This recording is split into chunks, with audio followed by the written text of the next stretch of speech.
What's up, party people? Today I'm going to show you the top 5 easiest features to sell using GoHighLevel, even if you're just a complete beginner. And just to show that I'm not blowing hot smoke and I actually know what I'm talking about, I have over 150 active clients on my GoHighLevel SaaS, and I even won an award this year at the High Level Summit. You see, this is me collecting the award from the founders. Like I said, I'm going to show you the easiest features you can sell. I'm going to rate them on the easiest ones to sell, easiest to onboard, easiest to get results, the highest price, lowest price, and then stickiness, so how long they stay. So these are kind of the 5 categories I'm going to rank each one of the features on in terms of what are the best ones to sell and get started. If you wait until the very end, I'm going to show you, in my opinion, the easiest feature to sell and the one that has made me about $20,000 per month for the past couple months in recurring juicy revenue. So, and one thing I do want to put on this caveat of easy, none of this is easy. Business is not easy. If you're getting into it expecting it to be easy, then you're gonna have a rude awakening. But some things definitely are a lot easier than others, right? There's certain features, certain things that we can sell, certain services that we can sell that are a lot easier to sell and get started with than others. So that's kind of what this video is for today, just kind of choosing the best path. And the most important thing after this video is just that you pick, because you can just stay around and kind of floating up in the clouds and never deciding anything for years and years. And so just pick, stick to it, and get after it. And one other thing I want to tell you, and this is probably the most valuable thing I ever learned when I first got started selling high level, and the biggest mistake I made is don't sell the features. When you're talking to prospects, when you're talking to potential clients, do not sell the features. You want to sell results and outcomes. But for the frame of this video, I'm going to be talking about it and kind of in the mind of features and services, just because I'm talking marketer here. But when you're talking to these business owners, do not sell features, sell outcomes, sell results, sell the benefits, not the features. And so any of these things done exceptionally well can be easy to sell, easy to deliver, you can get great results for, and you can make them stick extremely long. If you get great results, you communicate with your client and you set proper expectations. If you have the right offer, it'll be easy to sell. But I'm going this from a complete beginner, so I think this will be very valuable if you're just getting started with GoHighLevel, or if you've used it for a little while and you want to grow.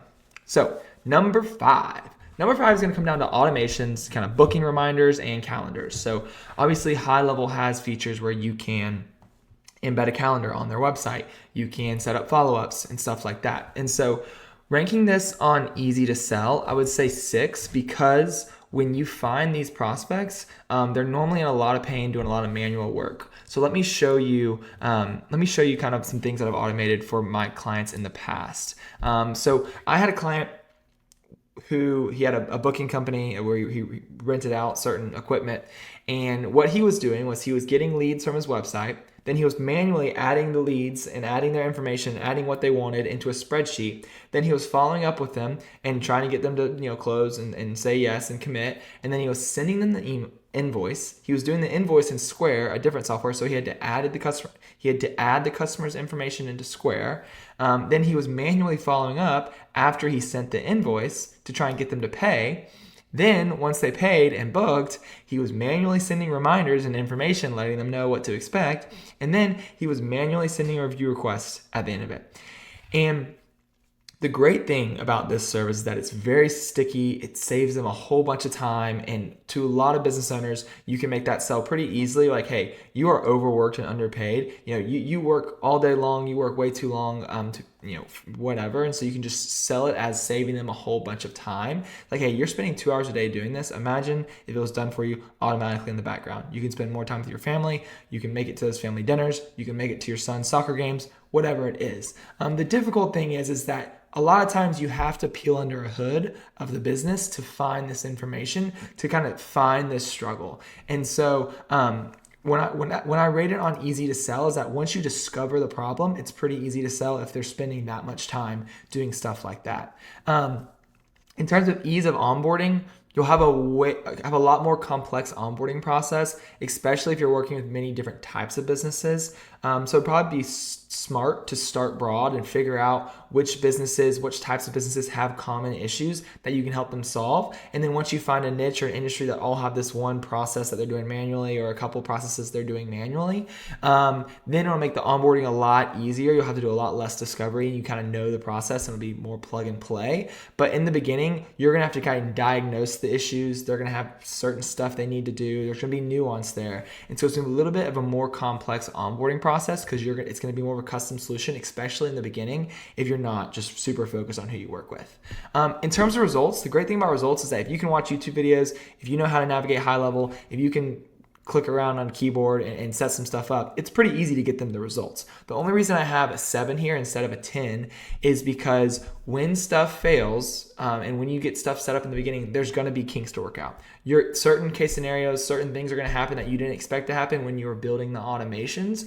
And so you're going to have to troubleshoot those, and you're going to have to fix them, and they're going to come to you for those issues. But once you got it rocking, once you've kind of tackled every single nuance, you've gone through all the troubleshooting stuff, then you'll be able to deploy it and it'll work perfectly and great in the background. I've had clients for years that I did this for, and they still pay me. Some of them pay me $400+ a month just for the stuff that I set up for them. And so it's super nice. Depending on like how in depth you're going with automations, like if you're just automating like one simple process that doesn't take them that long, you're not going to be able to sell it for $400, $500, $1,000 a month. But if you're automating a bunch of processes, a bunch of systems in their business, then you're going to be able to charge a much higher price. And in terms of stickiness, the great thing is that once they see the other side, like I know my client, he's an awesome guy. His name's Adam, and he once he saw the other side of like he's able to not spend all this time doing this every single day, it was like a no-brainer. He's like, I am never going back to doing this again. It saves a whole bunch of time, so he's really happy. And he stayed a very long time. He's still paying me to this day.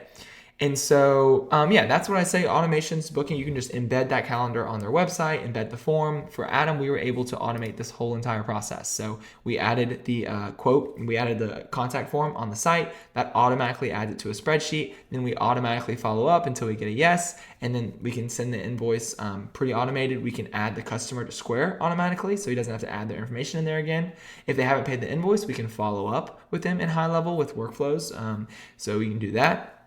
And then we can send, once they do book, once they do commit and get scheduled, we can automatically send all the reminders, all the check-in and check-out information, etc. And then we can automatically send a review request. And Adam is pushing over 1,000 reviews. He had 12 when he started with us. So the review stuff is a very easy tack-on service to this. So that's what I would say. Number 5, automations. The hardest thing here is just going to be discovering the issue, finding what that process is that you can automate, and you're going to have to talk to business owners to find that out.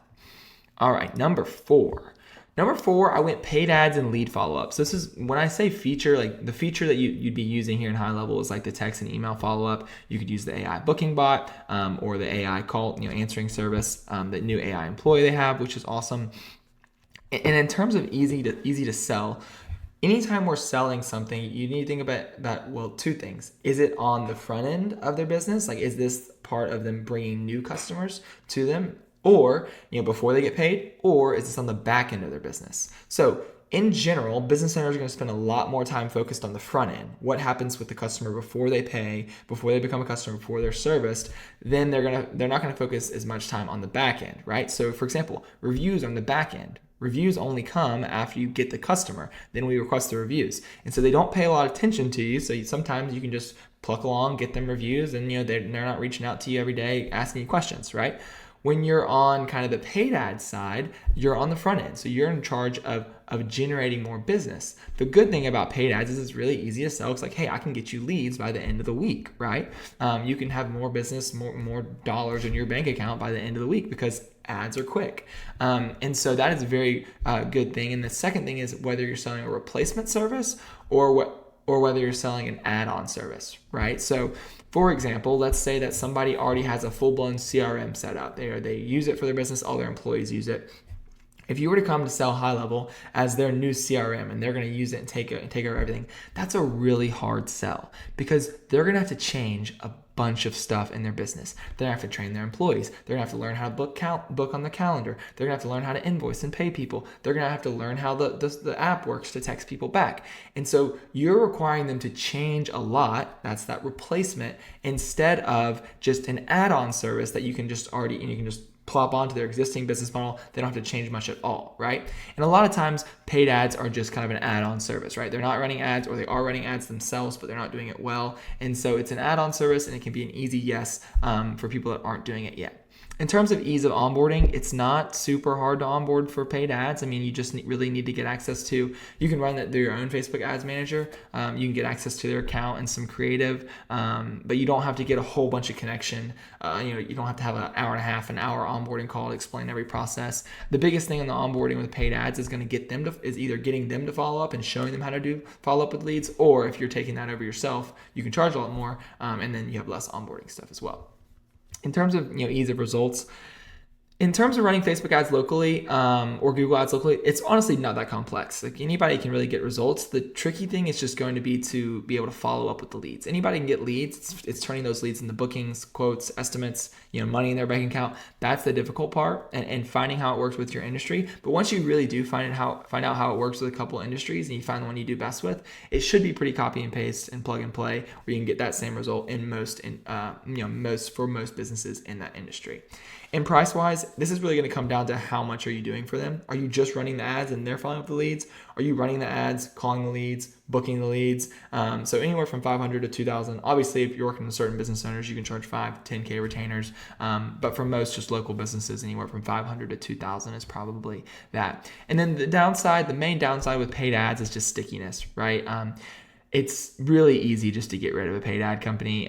You don't have certain things like, for example, with the automated appointment bookings and reminders and stuff like that. Once they see the other side and see that all the time they saved, they don't really want to go back to that. But if they're paying you a bunch of money, spending a bunch of money on ads, it's a lot more of a money. There's a lot more money going out of their bank account every month, and you're going to be up at the top when they look at their expenses, whether it's ads and your service. And so it's really easy just to get rid of them because they can still operate their business per normal. Whereas if you're going to get rid of your appointment booking system and the automations and the calendar and all that stuff, getting rid of that, you're gonna have to revamp the whole process. They're gonna have to go back doing it manually, so it's not quite as sticky as other ones. So that's kind of where I'd rate it. If you have experience with ads, then it might be a great place to start. All right, number three. Number three is gonna be database reactivation services. So if you don't know what a database reactivation is, I have a little graphic here for you. Simply what a database reactivation is, you go to their database of previous clients or previous leads that haven't become a client yet, and you basically, with the business owner, you craft an offer. You think about an offer that's gonna get them back in the door. And so a simple one is to say you're working with a gym.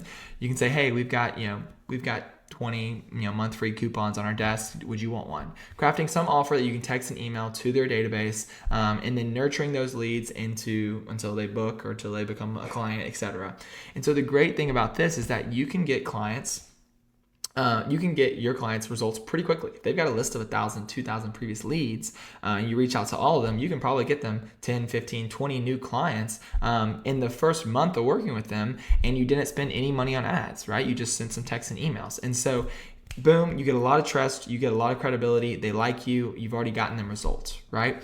And so you're like, okay, well, what about, once you activate the list, what do you do next, right? And so this works really well with some sort of ads offer as well. So then basically you do the database reactivation, and then you just turn on the ads to start getting more leads to that offer to nurture them again. And then every 3 months, you just reactivate that list of leads, right? So you're constantly growing their database, and every 3 months you're reactivating those, doing a new offer to try and get them more clients. And so in terms of ease to sell, it's very easy to sell. It's like, hey, I can get you 10 new clients in the next 2 weeks with no paid ads. Like you can't do that with SEO. You can't do that with ads because they have to spend ad spend, And so it's a very easy sell. And in terms of ease to onboard, the most difficult part of the onboarding process is going to be getting a phone number verified and getting their client list. And so phone number verified, not that difficult. You can kind of find out what works, and you can do that over and over again. In terms of finding their client list, you're going to have to dig. Some people just will have it easy and it won't be an issue. Some people might not have it at all. Sometimes you might have to grab it from their phone contacts. Sometimes you might have to find it in their payment processor or their booking software or their website, wherever their website leads or quote, their contact us form is going, right? And so it can be a little bit difficult there, but once you get the hang of it, it shouldn't be too bad. In terms of easy results, if you have a good offer and you're texting it to a big group of people, you can get them results. It's not too complex. I ran this with, I probably run this with 15 or 20 different business owners, and almost all of them got pretty great results. I'd probably say 90% of them got pretty great results in the first month. Price, since this is on the front end, right? This is the front end offer. Price is you can charge a decent amount because once again, you're putting money into the bank account pretty quickly. And so I see people charging from 500 to $3,000 just to do this database reactivation, and then maybe find a more reasonable monthly retainer that that you can still provide value far in excess of what you charge.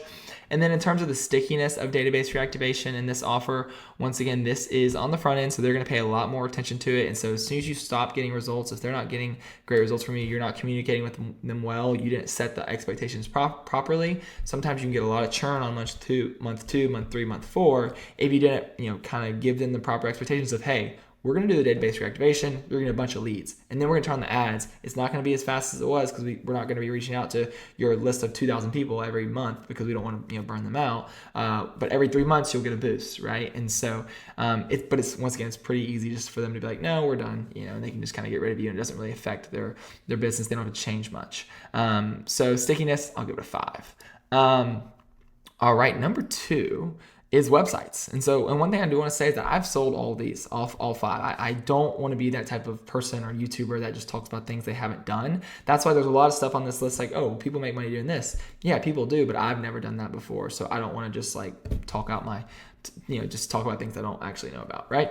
And so when it comes to websites, you can see I have 2 to 6 here, easy to sell. So it can be like 6 or 7, pretty easy to sell, 2 pretty hard to sell. And the reason being is this really depending on what type of website you're setting up and what and how your offer is structured, right? So let's say that you make the website or a preview or a little test website and show it to them before they even pay you anything. It's going to make it a lot easier to sell, right? And if you're selling it on a monthly $99 a month for the website or $200 a month for the website, it's going to be easier to sell than selling a $5,000 website, right? So depending on how you position it, if you create the website in advance or if you're building a more custom website they can't really see, it's going to be a little bit harder to sell.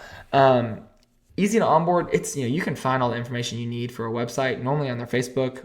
You can just get them to fill out a form giving you more details about what services they provide, a little bit about their business and stuff like that. And then results, it's just building a website, right? If you can just build a pretty website and you send it to them, say, hey, what do you not like? They say, I don't like this. You change it. It's pretty simple. It's like, you paid for this, I delivered that. Great. It's not like ads where you have lots of nuance and lots of variability in terms of the results you're going to be giving them on a month-to-month basis, right?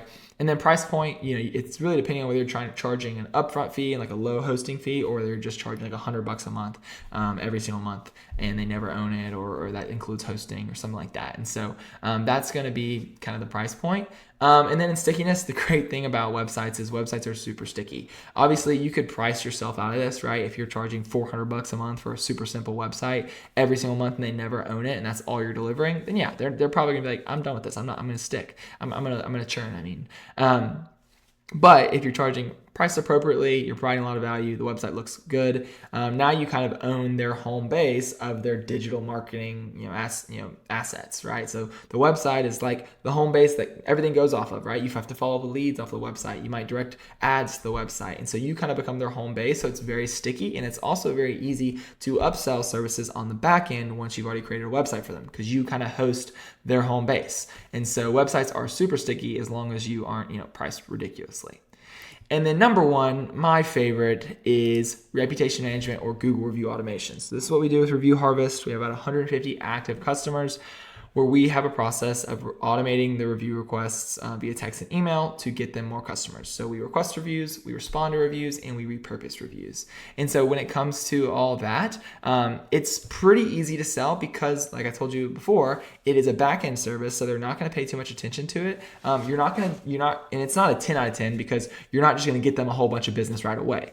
But if you offer a free trial and do a review reactivation, so similar to database reactivation, but you just take their customer list and request reviews, you can get them a lot of results and a lot of reviews up front, and so it makes it pretty easy to sell on a free trial and get them great results, and then they're happy to pay you if you do.